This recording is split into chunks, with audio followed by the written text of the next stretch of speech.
दीगर खबरें शामिल करते हुए आपको बताएं कि खैबर पख्तूनख्वा के बल्दियाती इंतखाबात में शिकस्त के बाद पंजाब के लिए कमर कस ली गई। इस बार मैदान की निगरानी कप्तान खुद करेंगे। वज़ीर आज़म इमरान खान ने होमवर्क शुरू कर दिया।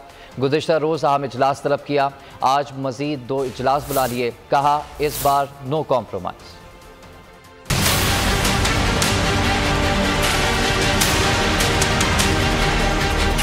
केपी इलेक्शन में जो हुआ वो ना हो इस बार। वजीर आजम को किसी पर एतबार नहीं, इसीलिए बुला रहे हैं इजलास बार बार।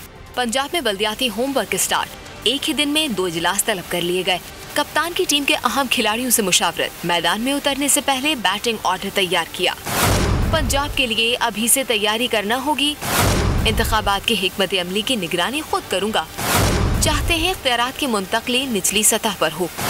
पार्टी क़यादत मुश्तरका हिकमत अमली इख्तियार करे। इस बार कोई नाराज न हो, उसका भी ख्याल रखा जाए। सेहत इंसाफ कार्ड की तकसीम के अमल को तेज किया जाए। पूरी टीम की तवज्जो इस बार पंजाब के ग्राउंड पर है। कप्तान के खिलाड़ी इस मैदान में क्या रंग जमाएंगे, बल्दियाती इंतखाबात में ही हकायक सामने आएंगे।